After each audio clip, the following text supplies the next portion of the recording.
pero vamos con una de las secciones que sé que ustedes más esperan y hoy ni se diga. Porque qué papá, qué mamá no se ha agarrado de los cabellos en la mañana diciendo que le empaco hoy a mi hijo, a mi hija en la lonchera. Vámonos entonces con despiertos y aliviaditos para tratar este apasionante tema. Tu familia te necesita sano. Por esto, aquí está, Despiertos y Aliviaditos. Y seguimos aquí en Despiertos y Aliviaditos con una súper invitada, Diana. Bienvenida, Diana Salazar. Ella es nutrióloga, así que cuéntanos cómo estás el día de hoy. Muy bien, muchas gracias. Gracias a todos y a ustedes también por la invitación. Espero compartirles información muy valiosa para su día a día. Dianita, nosotros felices de tenerte con nosotros. Les quiero contar que estaba esperando este programa con ansia loca porque el acompañamiento integral que nos ofrecen precisamente desde Nutriendo Mi Bebé, que es tu marca, tu emprendimiento, es una cosa maravillosa. Diana es médica de profesión y se ha enfocado precisamente en la nutrición infantil, con un énfasis muy importante en esto. Y digo de que es un acompañamiento muy integral porque se da desde que están en nuestra pancita y nos siguen acompañando a lo largo de todos estos momentos tan importantes. Entonces, Dianita, usted me va a tener ese micrófono así como un niño con su lonchera, para todas partes. Y hablemos de esto. ¿Qué es entonces una lonchera nutritiva y cómo lograr llegar a esa misión que a veces nos desvela a nosotros los papás? Bueno, una lonchera finalmente es como tenerlo como un momento muy importante, digamos, de cubrir también ese requerimiento de alimentos y de nutrientes a lo largo del día de un niño y que muchas veces nos hemos como enfocado en simplemente mandar productos que sean de fácil consumo. La lonchera debe ser divertida, la lonchera debe ser agradable para el niño. Entonces, digamos que ahí entramos como a jugar, ¿cierto? Realmente con alimentos que a los niños les guste, pero que finalmente también contribuyan a un adecuado crecimiento y desarrollo. Entonces, realmente la lonchera debe tener varios grupos de alimentos. Una lonchera debe ser de agrado del niño, finalmente alimentos que a ellos les gusten, que conozcan. No es el momento para mandar ahí los alimentos que a ellos no les guste, a ver si de pronto en ese tiempo de comida los consumen, sino también involucrarlos en ese día a día y que ellos también puedan ser partícipes de esa elección. Entonces, como primera medida, alimentos que sean nutritivos, que fortalezcan y que ayuden a cubrir el requerimiento total del día y que finalmente sean de fácil consumo, pero que también estemos promoviendo un adecuado crecimiento y desarrollo. Maravilloso. Súper, bueno, por acá tenemos unas preguntas que nos han Oiga, hecho ya la la reventaron gente, estas redes sociales, muchacha. Súper. Bueno, por acá Juli Pérez nos dice, yo le hago caso todo en casa a mi hija.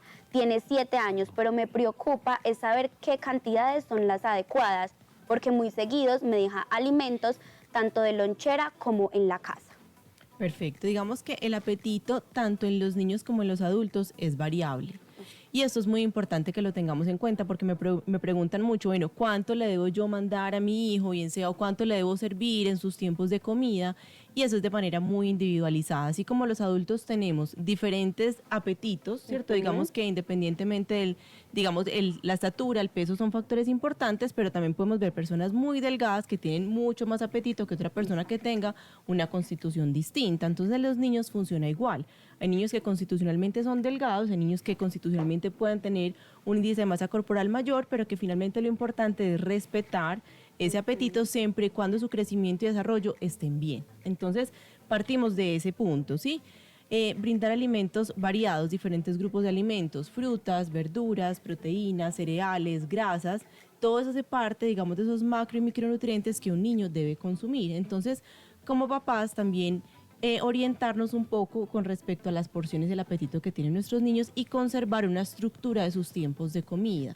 Porque muchas veces percibimos que consumen poca cantidad de alimento, pero es porque tal vez están comiendo, digamos, como pequeños snacks durante todo el día, entonces no hacen un tiempo de comida principal bueno y los snacks tienden a ser alimentos o tiempos de comida en los que ofrecemos alimentos de fácil consumo y que eso nos puede también afectar el apetito del siguiente tiempo de comida. Ah, ok. Y eso que dices está bien que coman snacks así mediante el día o es mejor que coman las comidas a la hora adecuada. También es variable. Digamos que los niños a partir ya de los 9 meses pueden tener 4 o 5 tiempos de comida, dependiendo también de sus tiempos y de su estructura. pero habitualmente ellos van a pasar entre 2 a 3 tiempos 2 a 3 horas, perdón, entre comida y comida. Evitar que entre ese tiempo pueden consumir agua, pero evitar que haya consumo de otros alimentos. Ok. Entiendo, Dianita, y me parece eso como muy importante porque pienso que se genera como mucha angustia en nosotros, en los papás, porque vemos que el niño no come y tal vez no está comiendo lo que nosotros estábamos esperando, pero sí lo que él necesita. Entonces das como un criterio muy importante desde que esa tasa de crecimiento y desarrollo vaya bien y vamos bien como en la curva. Puede que yo vea que no sea el más glotoncito, por utilizar pues una palabra tal vez no muy apropiada, pero está bien, ¿cierto? Exactamente. Vamos bien. Bueno, Diani, mira, hay varias preguntas que nos hacen aquí. Una de ellas que me llama mucho la atención es esta. María T602 nos dice: buen día, tengo entendido que el chocolate que se prepara para el desayuno es ultra procesado. ¿Con qué lo puedo reemplazar para mi hija y que sea económico? O sea, todos en la casa con el chocolate que hay en el supermercado, las pasticas y ahí las metemos. Sí, realmente el cacao se puede consumir, ¿cierto? Dependiendo también de la edad, porque finalmente también tiene sustancias que son estimulantes. Entonces, digamos que en los más pequeños no debería ser como la elección del día a día, sino que por costumbres, también por nuestra cultura, acostumbramos consumir bien sea chocolate o café en el desayuno. A mí me Entonces, mandaban, hablando de las loncheras, chocolate en la lonchera, en un termo que se regaba, por cierto. Un saludo a mi mamá en el cielo. Entonces realmente el chocolate no tendría que ser la bebida para un desayuno. Perfectamente podríamos darlo con agua, o si el niño, digamos, consume leche sin ningún modificador, o si lo consume, digamos, pues como la leche solita, o agregarle de pronto algún sabor con alguna fruta o algo, si de pronto lo desean, pero finalmente mantener como dentro de lo más, dentro de la mayoría de las veces, digamos, como los alimentos en su versión natural. Entonces el chocolate se Esa podría... es como la premisa, ¿cierto? Sí, sobre todo porque todo lo que son chocolates se asocian también mucho al consumo de azúcar o de panela. Entonces, digamos que no es satanizar los alimentos, es tratar de consumir la menor cantidad posible y no habituarnos, digamos, a que todo tenga que saber dulce. Entonces, podemos sustituir, digamos, esa bebida por otra simplemente. Total, Claro total. que sí. Listo, bueno, siguiendo con los comentarios de las personas, por acá Moni.c que nos dice: me gustaría que nos enseñaran a hacer loncheras saludables, económicas y fáciles de preparar. Ojalá sin horno. Y muchas gracias. O sea que entramos en materia Sí, sí. propiamente dicho, Dianita. ¿Cómo sería entonces esa lonchera saludable? ¿Qué podría llevar y qué ideas nos puedes entregar hoy? Perfecto, entonces partimos de la base como de los grupos de alimentos que les mencionaba anteriormente, lo que son frutas, verduras, proteínas, cereales y grasas. Pueden hacer parte de esos tiempos de comida. Ahora, no tiene que ser como un tiempo de comida principal. Podemos tener, digamos, 1, 2 o incluso 3 grupos de alimentos o preparaciones que incluyan varios grupos de alimentos. Ejemplo, las tortas. Una torta lleva generalmente huevo, lleva alguna harina, o sea, algún carbohidrato, puede llevar alguna grasa como por ejemplo nueces o una harina de almendras, puede llevar fruta para endulzar por ejemplo con banano, con manzana, y por qué no agregarle un poquito de zanahoria o de auyama para que sea, digamos, un alimento completo. Yo preparé unas ayer, antier, y finalmente en el corre-corre no tuve tiempo de hacer un videíto a propósito que hoy te íbamos a tener aquí, pero hasta chévere me quedó. O sea, cogí pollito, primero cociné el pollo y después ya lo mezclé con harina, con huevo y leche espinaca. Perfecto. Y quedó súper rica. Y el niño, y yo era sorprendida, porque es que yo pienso que ahí también hay un dato de Anita, es que nosotros venimos de una, no sé, una conciencia muy diferente, donde pensamos que si no tiene dulce, que si tiene verdura ya vas a ver maluco. No, o sea, mi niño de 20 meses comía feliz su tortica de pollo y espinaca. Exactamente, y es volverla también como algo del día a día, o sea, natural. ¿Por qué verdura en el desayuno? No, sí, unos pancakes, unos huevos, por ejemplo, con vegetales. Entonces, digamos, de ahí partir de los alimentos que los niños conocen, y por eso es tan importante esa introducción de alimentos, que ellos conozcan una gran variedad de frutas, verduras, para que esos alimentos que ellos ya conocen nos sirvan para mandarlos en la lonchera. Porque muchas veces ellos, ¿qué hacen? Abren la loncherita y ven una cantidad de alimentos que no conocen, entonces no sienten la confianza de consumírselos. Entonces, ¿qué hacemos en casa? Exponer a los alimentos previamente para que cuando ya estén en la lonchera, ellos ya estén tranquilos, se lo pueden consumir sin ningún problema, y nos funciona mucho involucrarlos, incluso hacer como calendario, como un menú semanal. Bueno, ¿qué vamos a llevar el lunes, el martes, el miércoles? ¿Qué quisieras? ¿Qué fruta? Porque así ellos también participan y se involucran. Eso es súper Perfecto. importante. Diany, hay algo que creo que me habías dicho en consulta en algún momento y que acabas de mencionar y que me parece como importante hacer el énfasis aquí. cierto que hay una tendencia natural en los seres humanos a rechazar lo desconocido. Sí. Entonces, por eso inicialmente, cuando tú le presentas como un alimento nuevo al niño, él puede no mostrarse muy interesado. Y la invitación a los papás es que no nos rindamos cuando eso pase. Háblanos un poquito como de esa tendencia natural, porque es la razón de ser. No es que el niño ya no le gustó y no le gustó nunca más en la vida. Como seres humanos tenemos, digamos, una predisposición a los sabores dulces y a los sabores salados. Por eso todos los alimentos que son procesados de paquete, que tienen glutamato monosódico, que son altos en sodio, nos gustan. Así no lo hayamos probado nunca. Exacto. Pero todo lo que es verde, tipo espinaca, acelga, todo lo que es verde nos genera rechazo, además por el sabor amargo. Ese sabor amargo nos genera rechazo de manera innata. Ok. ¿Qué pasa? Que hacemos, digamos, una exposición repetida a estos sabores para que logremos aceptarlos. Entonces, por eso es importante no rendirnos, como dices tú, y seguir ofreciendo. ¿Y cuántas veces? Las que sean necesarias. Hablamos de entre 15 a 20 veces por cada alimento nuevo, pero de ahí en adelante, las que más puedan. Y también, ahorita hablando de involucrarlos en la preparación, también planear las loncheras, hacer preparaciones con ellos para que ellos también, de manera también tranquila, puedan de pronto probar un pedacito, de pronto se comen un ramito de zanahoria, o de pronto mezclan la ensalada y prueban un poquito de lechuga. Y ese tipo de estrategias, sin que ellos sientan presión, nos ayudan mucho a incluirlos también en esa variedad. Maravilloso. Claro, y ahora, pues hoy en día, yo no sé si ustedes han visto que en TikTok ya hacen recetas, que Sí, la lonchera por con todas. mi hijo, que con ojitos, que con cositas. sí, sí. Entonces eso también es una oportunidad para abrir la creatividad de los padres y que también compartan un tiempo con sus hijos. Bueno, esto está muy bueno Sí, con esta se nos acabó invitada. el tiempo, sí. Dios mío. Pero bueno, vamos a hacer una pausa súper cortita y regresamos entonces, Dianita, para seguir dando ideas y sobre todo como que nos aportes, bueno, ¿qué tal si intentan esto? ¿Qué tal si intentan lo otro? Porque yo sé que todos nuestros televidentes están allí tomando atenta nota, empezando por mí, para poder tener entonces opciones ricas, pero saludables, porque no tiene que ir en contravía lo uno con lo otro. Entonces, hagamos esta pequeña pausa y ya regresamos. Y Magali de la Estrella, no te muevas, que al regresar contestaremos tu pregunta. Estamos de regreso, pues, aquí en Despiertos y Aliviaditos de Buenos Días, Familia. Hoy hablando de un tema que sencillamente nos tiene a todos conectados, porque los papás, las mamás, tendemos a sufrir un poco con el asunto de que le mando de lonchera. Estamos tan acostumbrados al paquete de papas y el jugo de cajita que pareciera ser que nos facilita la vida, pero que nos daremos cuenta que antes nos la está complicando y sobre todo haciéndole mucho daño a nuestros hijos. Pero de esto se trata, de poder darles ideas, y hoy con nuestra invitadísima, la doctora Diana Salazar de Nutriendo Mi Bebé, les estamos dando todas estas oportunidades y tenemos muchos comentarios en Claro redes, que sí, Cami. es que me encanta porque acá en Buenos Días Familia no solo nosotros presentamos, ustedes también son los protagonistas, así que no dejen de comentar que acá vamos conversando todos. Por acá Lady Franco nos dice, las loncheras son el dolor de cabeza diario en mi casa. Ay, no, Ladycita. Bueno, acá por eso estamos, para ayudarte, así que espero que estés ahí juiciosa tomando nota, Sí, porque que ya acá vienen vamos las a... ideas. Sí, ya vienen También las nos dice ideas. Andreita Bustamante, sí, yo quiero ideas, aunque ahora hago lo posible por no empacar ese tipo de comestibles. Así que, mi querida doc Dianita, cuéntanoslo todo. ¿Cómo entonces, cuáles podrían ser? Como hay dos preguntas que quiero formularte, doc, y las respondemos ahí en esta idea.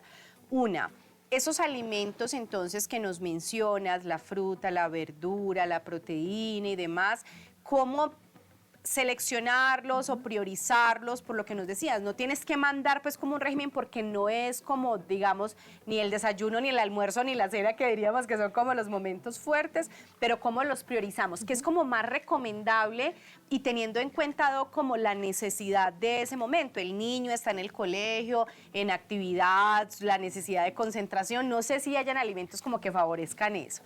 Y lo otro, doc, es, bueno, ¿qué cositas podemos ingeniarnos? Porque yo a veces digo, bueno, si tengo claro que una fruta, tengo claro que una proteína, que de pronto un carbohidrato, dime si podríamos meterlo ahí o no, pero ¿cómo lo preparo? Para no mandarle siempre la misma tortica de harina, que esa era mi lonchera. Ya en este momento no tengo el dolor de cabeza porque en el colegio tienen un plan de alimentación preciosísimo, parte incluso de su pedagogía. Entonces ya tengo como un respirito, pero cuando estaba en el jardín yo era la misma tortillita, con la misma carnita y, ¿cómo hacer? Perfecto. Entonces, digamos que un grupo de alimentos que frecuentemente están en las loncheras son las frutas. Las verduras, digamos que también a partir del año cuando hay cambios también en los gustos, en las preferencias, no a todos los niños les gustan las verduras, pero podría ser otro grupo de alimentos, digamos, importante a incluir. Digamos, unos tomates o, por ejemplo, alguna preparación con espinaca o con zanahoria o con auyama. Digamos que uno de los dos podría estar, digamos, como en ese tiempo de comida que sería un snack o un refrigerio. Entonces, la fruta o verdura sería muy bueno también porque nos aporta vitaminas y minerales. Y fibra, tenemos también, por ejemplo, los carbohidratos, que pueden ser alimentos comerciales o podrían ser preparados en casa. Ya digamos que en la actualidad disponemos de marcas muy conscientes y de muchos emprendimientos que tienen productos muy, muy interesantes. Entonces también podemos apoyarnos en ese tipo también de productos que son, digamos, preparados con alimentos naturales y que finalmente nos van a ayudar como en nuestro día a día. Ahorita hay pues muchas marcas en cuanto a eso. Pero digamos, el grupo de los carbohidratos que hay, está la yuca, entonces, por ejemplo, unas arepas de yuca, está la papa, está los panes, por ejemplo, todo lo que son cereales, panes integrales, idealmente pues sin conservantes. También ya hay muchas marcas muy diferentes. Podemos hacer, por ejemplo, unas tortillas de harina, unas tortillas también de avena y las podemos rellenar con mantequillas de frutos secos o, por ejemplo, con queso. Entonces, ahí tendríamos un grupo frutas, otro grupo también cereales o carbohidratos. Y tendríamos, por ejemplo, otro grupo que podrían ser las proteínas, que están todo lo que son derivados lácteos y también podría ser proteínas como tal, lo que tú decías ahorita, la carne, el pollo, los quesos también podrían estar ahí. Entonces, yo tengo una pregunta, Doc, frente a dime. esto de los lácteos, porque creo que también está pues como muy asociado en nosotros el lácteo en la lonchera, que una lechita de no sé qué, que el quesito y esto. Y he estado escuchando mucho, pues como muchos movimientos y todo este tema, por ejemplo, de los médicos funcionales y demás que desaconsejan mucho eso. ¿Cuál es tu postura, Doc, frente al tema? Sí, yo pienso que todos somos muy distintos. Y digamos que habrán personas que pueden ser tener, digamos, una intolerancia, una alergia alimentaria en la que no estaría indicado los lácteos, por ejemplo. Entonces ahí nos tocaría individualizar. Finalmente, no hacer restricciones sin necesidad, porque los derivados lácteos también son un grupo de alimentos que son fácilmente aceptados por los niños y son alimentos fuente de calcio, fuente de proteína. Entonces, digamos que yo no soy como radical en esas posturas, verificamos la tolerancia que tenga cada uno de los niños. En cuanto a los productos lácteos, que también es un inconveniente en este momento, y es el contenido de azúcar. Entonces, digamos que dentro de los que deberíamos consumir, el abanico de posibilidades es mucho más estrecho. Todo lo que son, digamos, lechitas achocolatadas o con sabores de fresa, todo lo que son yogures, Los yogures también, tradicionales, Doc, también tienen una cantidad de azúcar altísima. Y ahí es un tema muy importante y es no cambiamos el azúcar por el edulcorante, porque finalmente a nivel de percepción de sabor y a nivel de placer, a nivel del sistema nervioso central, es lo mismo. Entonces, preferimos más bien que disminuyamos cada vez más ese consumo de azúcar, digamos, de estos productos. ¿Qué podríamos hacer en ese caso? Por ejemplo, combinar yogur natural y yogur con dulce, ¿sí? Y así cada vez lo hacemos un poco más simple. Como progresivamente. Exactamente. Okay. Porque cuando uno pasa, digamos, de un producto azucarado al producto que no tiene azúcar, el cambio es difícil, incluso para uno como adulto. Sí, pero cuando uno lo hace de manera progresiva, se acepta mucho mejor y disminuimos también ese consumo de azúcar en el día a día. Doc, pero vení. No, perdón, pues, pero es que Camila, cuando usted tenga hijos, ahora hablamos en la sección que viene, si los vas a tener o no. Uno tiene muchas preguntas, Doc, frente a eso. El tema del edulcorante. No es la idea, pero entre azúcar y edulcorante, mejor el edulcorante o definitivamente no, los dos son súper malos. Ojalá lo menos posible de cualquiera de los dos, ¿cierto? Y preferir edulcorantes naturales, por ejemplo, la stevia, ¿cierto? Pero digamos que basarnos en que también nuestro paladar puede cambiar, incluso el de los niños. Cuando empezamos a consumir menor cantidad de azúcar, alimentos menos dulces, nuestro paladar también se va a habituar a esos sabores. Entonces ya aceptamos una torta, por ejemplo, endulzada con banano, con dátiles. No es que tengamos que comer maluco, que eso es lo que muchas veces también pensamos. Y tampoco es satanizar los otros productos que contengan azúcar, es moderar el consumo y tratar de consumir lo menos posible de ese tipo de productos. Lo mismo, con los niños tratar de disminuir la oferta, porque hay una oferta gigante de esos productos procesados, entonces que buscamos que consuman la menor cantidad posible, que cuando tenemos una fiesta, que tenemos un evento, que hay un evento en el colegio donde no podemos controlar ese consumo, pues que ellos también se lo disfruten y no entramos también ahí pues como a ser restrictivos, sino que finalmente son momentos puntuales en los que pueden haber mayor consumo de azúcar, pero que finalmente no es el día a día. Entonces eso también es muy importante, que tampoco pretendemos que el 100% de los días de un niño sean libres de azúcares, porque también dejamos como de lado el disfrute también de momentos importantes, no solamente en familia, sino también a nivel escolar, ¿cierto? Claro que sí, Doc. Y hablando pues de los componentes dulces naturales, hablando de la agua panela, la típica agua de panela que yo sé Porque que ahorita allá lo nos deben mencionabas. estar viendo tomándose su agua panelita. Total, sí. O sea, en mi casa no falta el agua panela. O sea, lo tenemos, Doc, pero así súper transversalizado. No es muy buena idea. Sí, realmente la panela es igual que el azúcar. Muchas veces uno pregunta, ¿y hay consumo de azúcares? No, azúcares no, pero entonces Pero la sí leche o el panela. tetero se lo hacen en agua panela o el chocolate va con agua panela. Entonces, finalmente la panela no es mucho más saludable que el azúcar, viene siendo lo mismo. Entonces, igual, moderar el consumo cada vez que sea más simple, hasta que consumamos la menor cantidad posible, ¿cierto? Entonces, es como hacer esos cambios progresivos que finalmente todos nos vamos a beneficiar. Claro, Claro total. que sí. Doc, y bueno, ya hablamos de lo bueno. Ahora, para las personas que nos están viendo que dicen, ay, yo le echo esto a mi hijo, yo le echo esto a mi ¿Qué hijo. limitamos? Ajá, eso, ¿qué alimentos definitivamente no se pueden echar en una desaconsejados. lonchera? Claramente todo lo que es procesado, que tenga alta cantidad de azúcares, es mejor evitarlo. Ahora, también es como volver la lonchera algo también, digamos, divertido. Ejemplo, al niño le encantan ciertas galletas que uno sabe que son dulces. ¿Yo qué puedo hacer? Listo, entonces esta semana vas a escoger una cosita y de pronto no le empaco las 4 galletas, le empaco una, ¿cierto? Como limitar también y finalmente darle también pues como esa posibilidad de que tenga su gusto, pero que no estamos, digamos, poniendo a disposición digamos que una variedad muy grande en el día a día. Y yo le pongo el ejemplo a los papás, cuando uno termina de almorzar o de comer, que quedó bien, digamos que no quedó pues con demasiada, digamos como llenura, como sino que quede bien, y le pasan ahora el carrito de los postres, y de hay Ay, 20 sí. postres, ¿quién dice que no? Entonces lo mismo funciona con los niños. Si yo en la casa tengo que galletas de chocolate, que de arequipe, que de vainilla, que el paquetico, que la otra papita de limón, pues finalmente limitar el consumo va a ser mucho más difícil. Si yo más bien hago la compra puntual, listo, no tengo esos productos, pero el día que estamos en el supermercado, bueno, hoy pueden escoger una cosita, la escogen tratando también de que ese consumo de azúcares sea después de los 24 meses de edad. Es también permitirles que puedan conocer otro tipo de productos, pero que yo no los tengo disponibles todo el tiempo en casa. Y ahí hay otro factor importante y es el ejemplo. Porque si en la Ay, casa está sí. el papá o la mamá que le encantan, El ¿cierto? Los dulce, ay. ¿cierto? Entonces es como meternos todos en el Lo mismo sé, cuento. lo sé. Hablábamos que teníamos a la doctora Paulita Nava aquí la semana pasada, precisamente hablando ya de la alimentación complementaria y demás con los bebés, y le contaba que ese es pues como uno de los grandes dolores de cabeza en mi casa, y en este momento yo prácticamente pues como que me rendí, aunque ya te voy a hacer una pregunta para no rendirme y volver a tomar el rumbo, y decíamos eso, o sea, en mi casa es sumamente complejo porque mi esposo tiene una nutrición terrible. De hecho, la internista lo acaba de regañar porque le dice cómo estamos de ejercicio y cómo estamos de alimentación. No come verduras. Hay otra gente por aquí cerca que no come frutas, Doc, que que no es una come cosa frutas, terrible. sí. Pero entonces, Doc, para ir terminando y generando como conclusiones frente a esto, yo sé que muchos papás y mamás que estamos escuchando hoy esto y que pueden, dicho sea de paso, y ahorita se los vamos a compartir allí en pantalla, visitar Nutriendo Mi Bebé, @Nutriendo Mi Bebé, para que se llenen de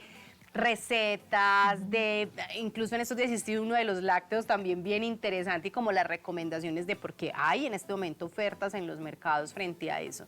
Yo sé que muchos de nosotros estamos escuchando y ya llegamos como a ese nivel de conciencia de saber sí, o sea, sí, sabemos que los empaquetados no, sabemos que los jugos de cajita no, todo esto que nos dices hoy, súper importante, y voy a preparar entonces esta tortillita, voy a hacer esto con los vegetales y demás. Pero a veces es como tan complejo, Doc, hacer este cambio de mentalidad, que yo quisiera que concluyéramos el programa dando una razón de por qué hacerlo. Porque a veces uno piensa, Doc, que le facilita la vida comprar el paquetico y la cajita, pero realmente no nos está facilitando la vida, porque a largo plazo esto está teniendo un impacto importante. Entonces háblanos, Doc, en estos minutitos que nos quedan de forma muy puntual. ¿qué es lo que hacemos con nuestro hijo cuando no tenemos una nutrición sana, balanceada, equilibrada? ¿Cuáles son los efectos del azúcar, de los procesados, de las harinas que a veces los llenamos en exceso de esto, para que eso como que nos dé fuerza para volver a tomar el camino? Sí, realmente es lo que ha, digamos, evidenciado toda la ciencia y la información que tenemos actualmente, es que finalmente muchas enfermedades crónicas no transmisibles se pueden evitar o se pueden prevenir en la infancia.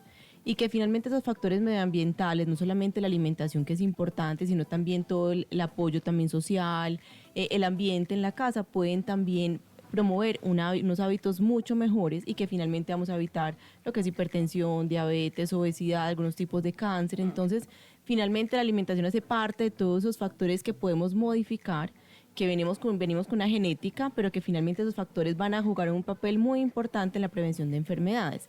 Y si desde ya ellos son conscientes, empiezan a hacer elecciones y nos empiezan a sorprender con las elecciones que ellos van haciendo poco a poco, ¿cierto? Digamos como sin presionar o sin obligar o sin prohibir, pero sí dándoles un mensaje desde la conciencia y desde el autocuidado. Claro que sí. Bueno, ya estamos terminando. ¿Por qué no nos cuentas un poco de tu emprendimiento, tus redes, en donde te podemos encontrar? Bueno, el emprendimiento se llama Nutriendo mi bebé, es como otro hijo también nuestro. Claro. Nutriendo mi bebé nace desde esa necesidad de acompañarlos también con ideas. Pues yo soy médica, pero también soy mamá de 2 y me ha encantado la cocina, entonces van a encontrar en la cuenta muchas ideas que son muy fáciles, prácticas. No soy chef, entonces por eso todo es como muy básico, muy... Pero perdón, Dianita, es una de las cosas que nos hace conectar contigo, precisamente porque uno ve una mamá igual que uno yendo al mercado, en su cocina, preparando y haciendo. Exactamente, entonces finalmente los hijos vienen a enseñarle a uno muchas cosas, ¿cierto? Y a retarlo también. Entonces finalmente es como poner esa información y lo que yo veo en el día a día al servicio también de los demás, de los pacientes, de los seguidores, y entre todos formar también un futuro para nuestros niños mucho más saludable. Así es.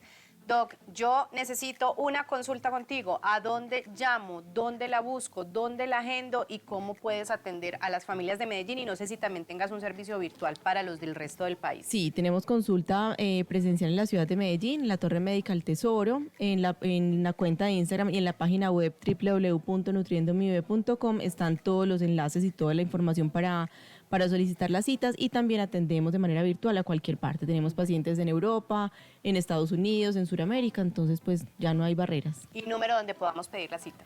317-315-9677. Ahí les contesta Jocelyn, la secretaria, y les agenda la cita. 317-315. 9677. 9677.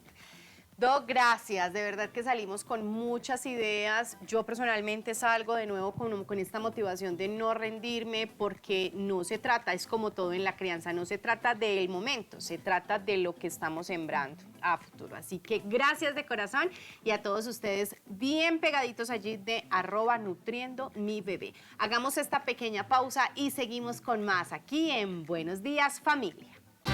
Estamos en Buenos Días, Familia. Ya regresamos.